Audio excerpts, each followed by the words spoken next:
Yeah, welcome back to the channel, Fudd's Life Adventures. So in my first video there I sort of explained, give my background, why I want to create a channel. And today what I want to talk about is why you want to become a Class 1 driver. Have you done any due diligence? Have you asked any other professional truck drivers that have been in the industry for a long time?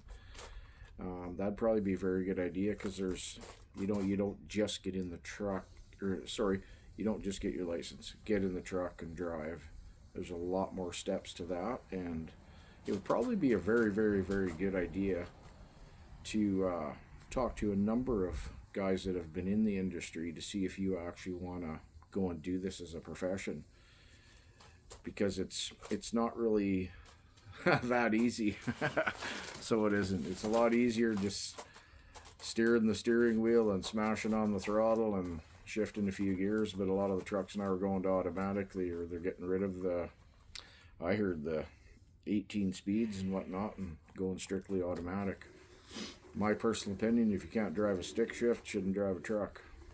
But anyways, like, to even go get your license now, you got to go to school. It costs money.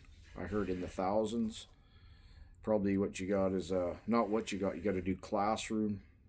Then what you're going to be doing is you'll be in the truck, probably starting out hauling nothing with either a van or probably a flat deck.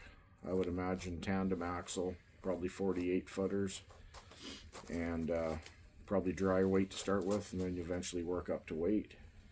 Is how the course would go. I'm not 100% sure on that, because back when I took the course, one day was your air brakes, learn the air system, which is probably the most important part on a Class 1 vehicle. You lose your air, you got no brakes, you're pretty well screwed, you know. How are you going to get it stopped? The old Flintstone way, drag your feet.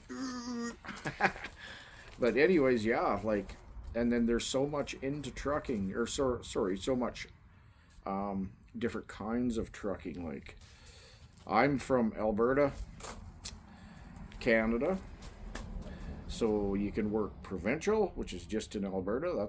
You can work up to 15 hours a day. If you're federal, it's 14. Like, you got agriculture, you got oil field, you got long haul, you've got, what other kinds of trucking is there? There's forestry, and they all require they're all different types of trucking.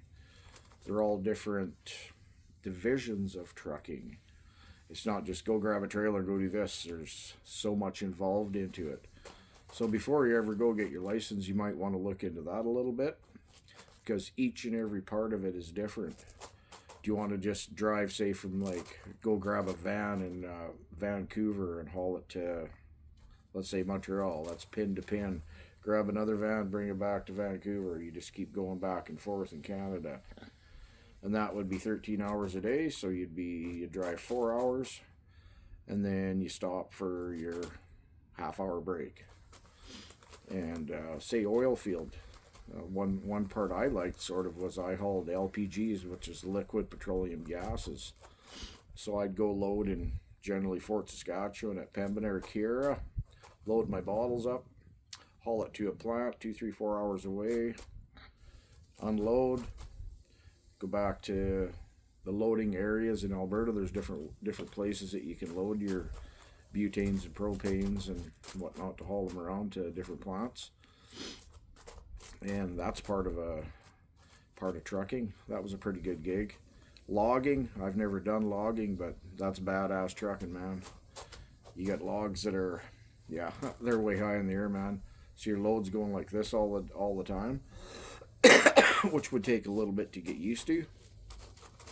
So yeah, before you ever go get your license, I would seriously talk to somebody that's been in the industry. Make sure it's what you want to do.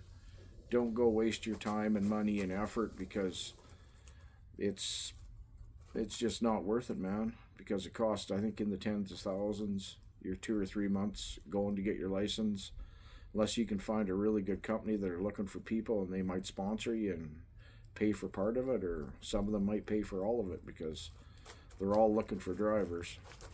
And to get out and get your experience, maybe it's best, if you do decide to do that, to find a company that will help you get going, because it's a lot of the companies nowadays don't want to hire inexperienced. But where do you get your experience? Back when I had my company, if I found a good guy and he was good, I'd send him for his license immediately. Here you go, buddy, paid for, go get her done. And that way you got to keep people, and you know, you basically trained him from day one to how you want your driver. And you know, like I said, if they're good, send them, get them their license. Back then it was a pretty easy gig. Now it's way harder to do that, but that's the way it's going to be. They're not going to go back to the old way, that's for darn sure. So yeah, like I said, if you find a good driver, maybe if you find a good company you want to, hopefully they can help you out, get you going down your path. I'd like to end it with this will be my video for today, with Fudd's Life Ventures. Shiny side up, stay in your lane, stay safe, and we'll see you in the next video.